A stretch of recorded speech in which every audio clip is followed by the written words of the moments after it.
So once again, thank you very much for joining us this month for the Rural FASD Speaker Series. We are absolutely thrilled to have with us today Stephanie Gray of the Lanark County Situation Table. And for those of you that are not aware of what the Situation Table is, it is a collaborating entity, I think is how we would describe it, in terms of any time that someone at risk or is marginalized or is in need of support that's beyond, that would be described as complex. In Lanark County, there's an opportunity for any service provider, including our first responders, to bring this person's situation to everyone else within the county. And so it's through that a lot of times wraparound service has been provided for a lot of individuals. One thing that I would note that Stephanie may not even be aware of is we have actually had several individuals, several adults with FASD who, as a result of coming into contact with the Situation Table and then the referral process following, have then discovered they actually have FASD and have really seen some life-changing situations happen as a result of that. So we thank the Situation Table and we thank Stephanie for joining us today, and I will turn it over to you. Thank you, Rob. And I did not know that. So that is really nice to hear. And I'd just like to thank everybody for having me today. I'm delighted to be able to speak to you today and talk about some of the wonderful collaboration that happens in Lanark County. A little more information as well about the Situation Table and how it works. So that's what I'm going to be doing today. Give you a bit of a background about the model that we're working under, some details about the Situation Table, as well as community safety and well-being planning, and some other collaborations that are happening in Lanark County that you may not be aware of that are really great examples of upstream work, and how all of that comes together to help build a safe community. So in terms of background, I was lucky enough back in around 2012, 2013 to be on the Perth Police Services Board. And at that point, we were being introduced to this new model called the Hub, or the Situation Table, through the Ontario Association of Police Services Boards, and also municipalities were being made aware of it through the Association of Municipalities of Ontario. And I was lucky enough to hear a speaker named Karen McCluskey from Glasgow, Scotland, where they were having some serious issues around violence in Glasgow and in Scotland as a whole. It was considered one of the most violent countries at that time in Europe. So she introduced this, or was speaking to us about this model, which basically originated in Scotland and then came into Canada. And why it was being brought to the attention of the police services boards and municipalities was because we're seeing across the country that crime rates were falling, but service calls for police were increasing. And most of the calls were related to social disorder, is what they were terming it, which was bringing the costs of policing up. So that social disorder were things like mental health calls, addiction, substance use, drunken, disorderly things, conflicts with neighbors, housing issues. Because the police are 24/7, they are getting the calls and they were attending to all these calls. And we know that police aren't always the best people to be responding to those kind of social issues. So the whole concept behind this model is to identify what's going on. What are these root causes of the so-called crime? And what can be done to create a plan to mitigate them? How can we fix it? What can we do looking upstream? Obviously, the answer kept coming back to social determinants of health and community safety. So if you get the tools in place for people to have, to be able to proceed in a safer and healthy way and have better opportunities to make different choices, it's helpful. So the Perth Police Services Board came back very inspired from these different conferences and really worked to move things forward. We partnered with the Lanark County OPP to do a pilot project and received some provincial funding and got things started in 2015. And I think this next slide really illustrates what I'm talking about if we're looking at it from a sort of a case perspective. Karen McCluskey said at the conference that crime is a public health issue. And that really rang true for me when you look at the examples. So she showed us a situation that involved a very violent crime in Scotland, and how they looked back at the beginning of this person's life and you know, what experiences that person had had.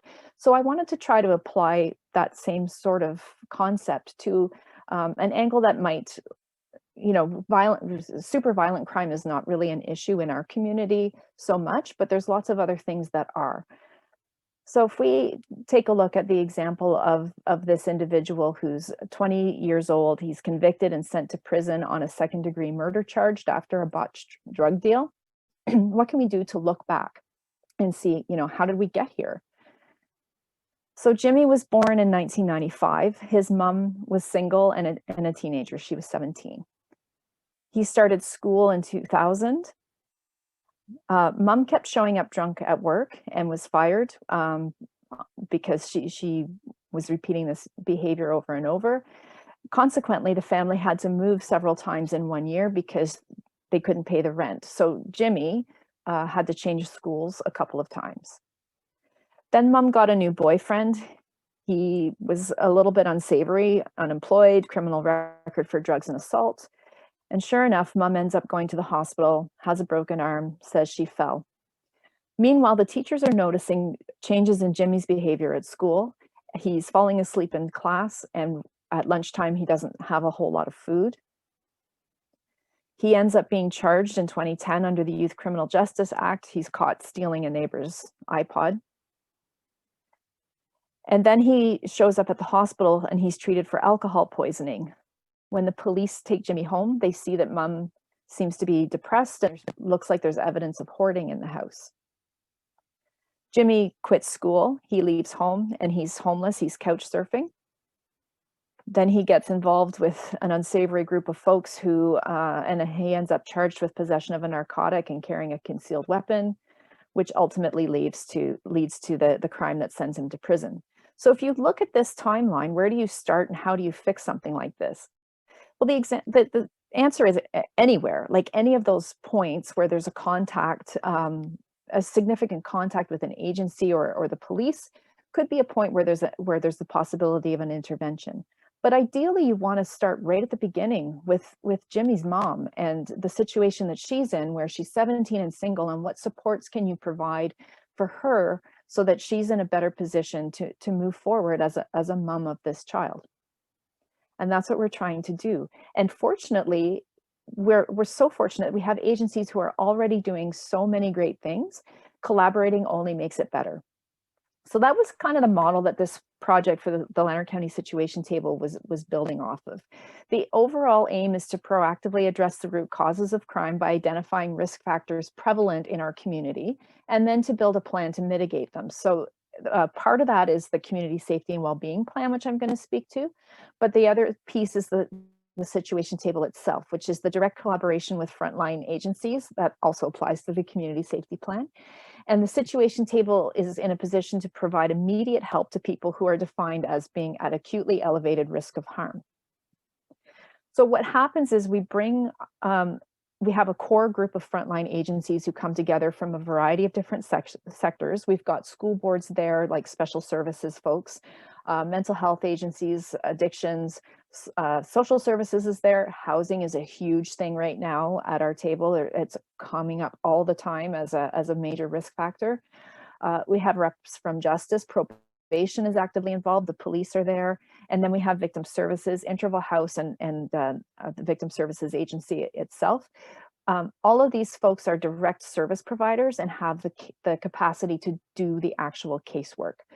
We're currently meeting regularly, twice monthly, but we also have a provision where we can call an ad hoc meeting if someone needs something a little more urgently. And an agency can bring forward anyone of any age, but we're looking to meet that threshold of acutely elevated risk. And that provides us the ability under the privacy legislation to speak about the individual and try to intervene if they meet that threshold where it's showing that without any kind of intervention, there's imminent risk of harm to that person or to someone else because of that person. So the idea is you bring the people together, a referral is made, and if it proceeds, if it meets that threshold, we're able to pull together a team of the most appropriate agencies who then can share a little bit more information to try to get that person connected to the most appropriate supports, and before it evolves into an even greater crisis. So we use a 4-filter process that is supported by the Information Privacy Commission. Basically, if you are an agency at the table and you have an individual who you have done everything within your mandate to help, they're showing multiple risk factors, you know you need to bring in additional resources outside of your agency and you've tried everything that you can do, that is kind of the trigger point where you go, okay, I need help. I don't know what to do. And then you can bring the situation to the table.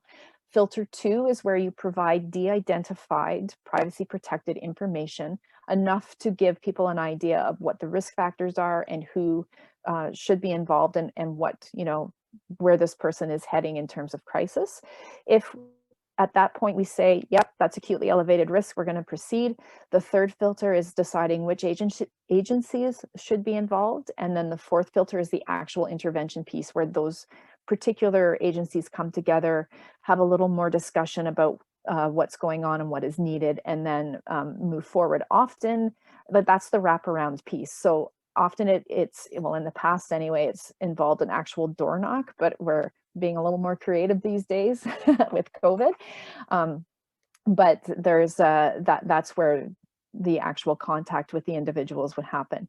And it's important to note that the situation table itself is not a case management tool. That piece belongs to the direct service providers. So we have case managers at the table, but they would take ownership of that actual piece. And it's also not a venue for self-referrals. We're bringing the folks together who are seeing people who are heading towards acutely elevated risk, and that's where the referrals come from. But I'll have a little bit more on that in a moment. So a few highlights about the table. Since we began in December 2015 until this month, we've held 262 discussions, and of those, 81% of them met the threshold of acutely elevated risk. Of those that met the threshold, 83% have had overall risk lowered. And there's lots of reasons why risk might not be lowered in the remaining ones. Sometimes it's because someone's moved out of the jurisdiction. Sometimes they refuse service. Sometimes we just can't connect with them. So there's different reasons, and we do actually sometimes get people referred again if the risk isn't lowered. Not surprisingly, the police tend to be the top referrers. About half of the situations that have come to the table have come from police, and that number's actually coming down as we're engaging in earlier interventions in other ways. So it's a very common figure across the province to see that number for police. But the important part is that who's taking the lead after that. So the referral is one thing, but it's hardly ever the police who are involved as a lead agency or an assisting agency in the intervention piece. We see mental health agencies leading and assisting in almost half of the situations that come forward. And in terms of the risk factors that we see, mental health, criminal involvement, and drugs have been the top 3 consistently over the years. And the criminal involvement piece sounds worse than it is. It's often just because of that police contact that someone has. If the police are the top referrers, there's a good chance that there's been some involvement with them. We have over 100 risk factors that we are aware of, that we track as part of the process. So we currently have 24 agencies who are actively involved in the table, and then several ad hoc agencies. And what that means is these are, so the case management type people are the active ones. Then there are others such as youth groups, youth centers, food banks, others who come into contact regularly with individuals, and maybe, their spidey senses are going off saying, this person needs more than what we can provide. So when that happens and we have a non-participating agency that is concerned about someone, I encourage them to reach out to me and see if it's something that might fit with the situation table, or if they know of one of the active agencies that's involved that this person might already be engaged with, they can have a conversation and see if that's a referral that one of those agencies can bring forward. Sometimes I will actually encourage the person bringing the concern to contact one of the other agencies to see if there's a connection that could be turned into a referral. So if that person meets the acutely elevated risk, we can go on from there after a conversation, figure out if it should be brought to the table.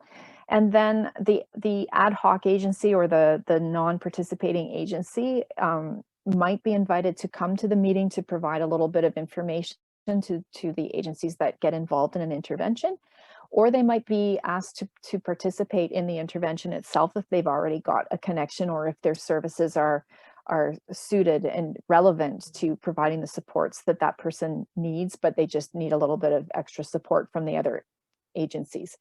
We also have through the table something we've developed in the last couple of years, a non-acutely elevated risk process, which is basically still a very high risk referral, but not quite acutely elevated risk. And in that case, we're still looking for that multiple risk factor piece, as well as the need for a multi-agency response, but we would need consent from the individual upfront. We always strive to get consent in any of the referrals, but sometimes if we don't have it at the very beginning with an acutely elevated risk, we still are able under the privacy legislation to proceed with that because of that imminent risk piece. With the non-acutely elevated risk, it's not as bad, so it's good to have the consent up front, and we've had some success with it. Really just provides a venue then for some great brainstorming with relevant agencies to try to get people the support they might need. So Lanark County is a very special place, and we often, I like to think that we're often leaders in certain things. And in this case, when it comes to community safety and well-being planning, we were a bit ahead of the curve in terms of some of the rural municipalities in Ontario. So currently, the Solicitor General has mandated for every municipality in Ontario to develop a community safety and well-being plan by July 1st, 2021. That goalpost moved with COVID. It was supposed to be a while ago.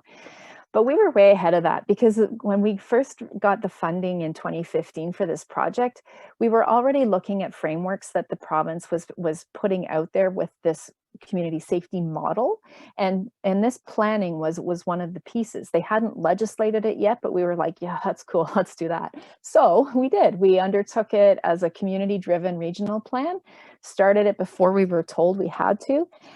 We established an advisory committee with a charter in terms of reference in 2016, and it's made up of all of the sectors that are supposed to be involved. Once the legislation came out, we're like, I'm checking the boxes, like, okay, good, we have everything. So it worked out very well.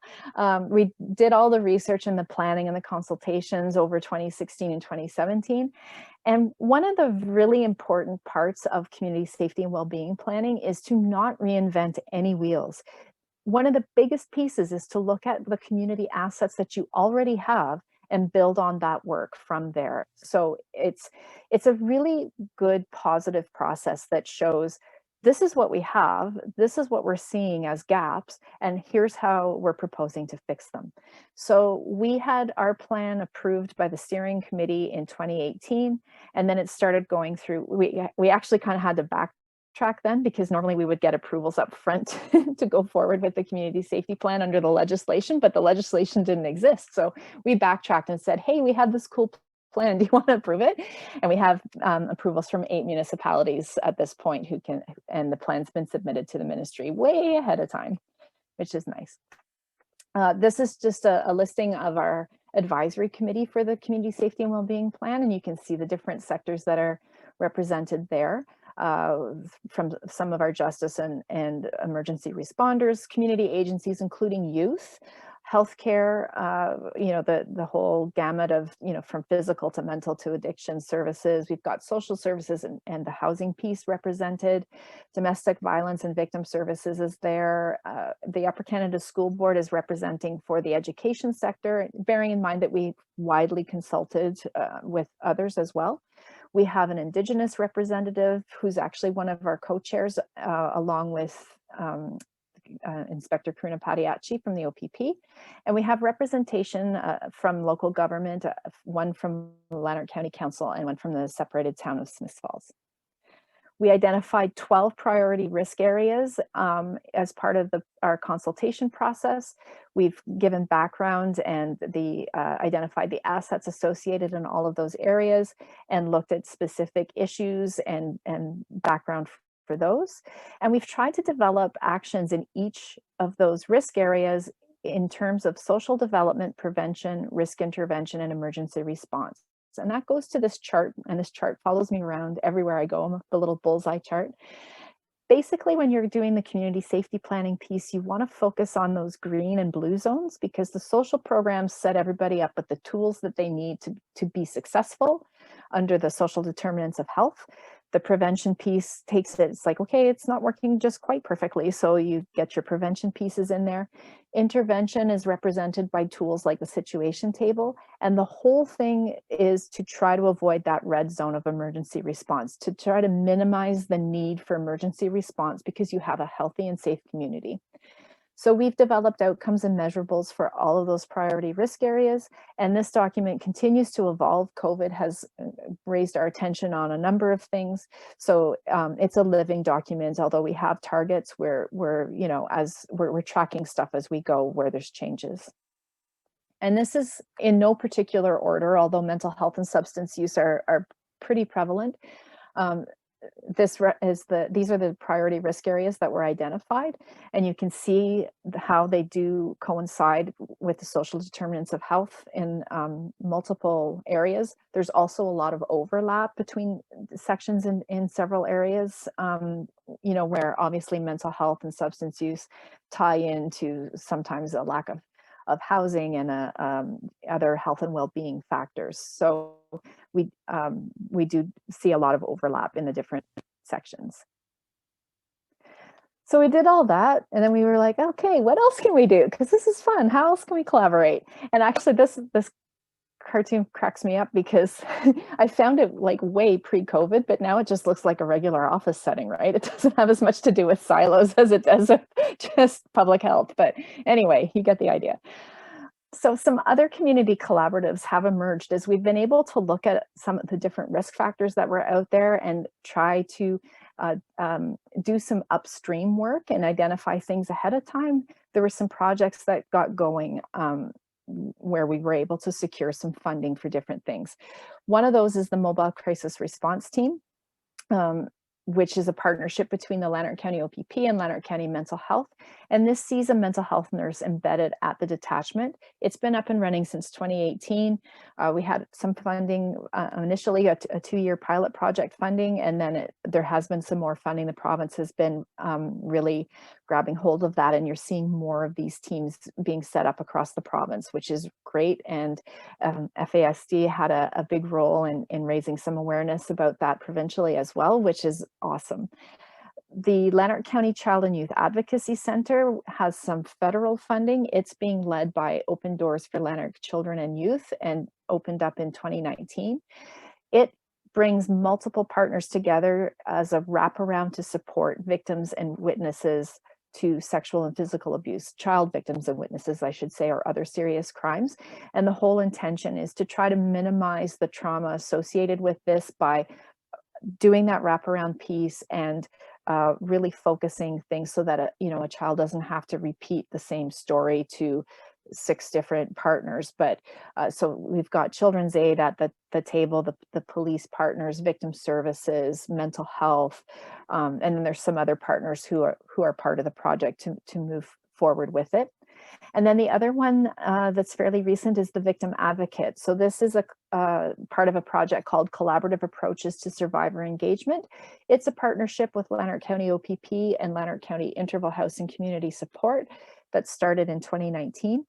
This involves having a part-time position to assist with system navigation for victims primarily of sexual assault, domestic violence, and human trafficking, but others as well. And just to help make those connections a little easier with all the other wonderful partners that we have in place, like victim services, the victim witness program, the sexual assault program, and others, just to sort of give victims a one-stop option, where if they have a question and they're not sure, they know they can go to our victim advocate, who can try to get the navigation piece going. System navigation, as you know, is so important and is in dire need in so many different areas, because it's a complicated world out there, and if you are suffering, it's just that much worse.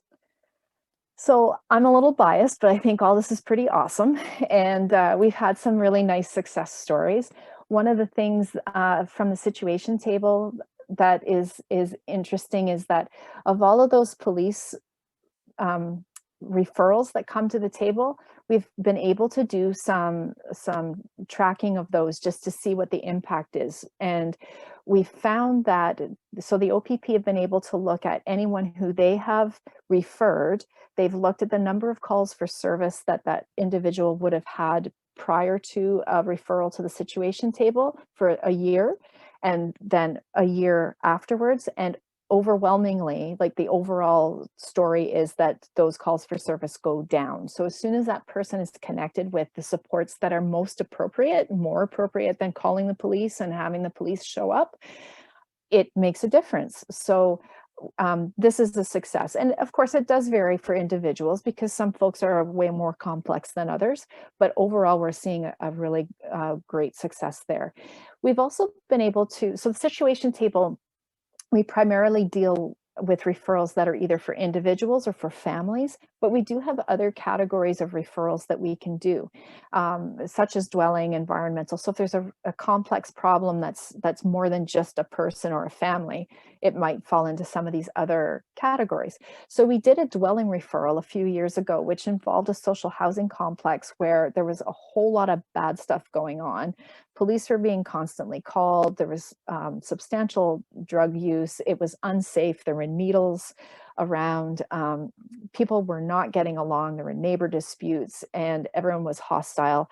Workers were finding it difficult to go in and do the work that they needed to do because it wasn't safe. So we brought it to the situation table. We put a team together. Public health went in. They were a real leader in that.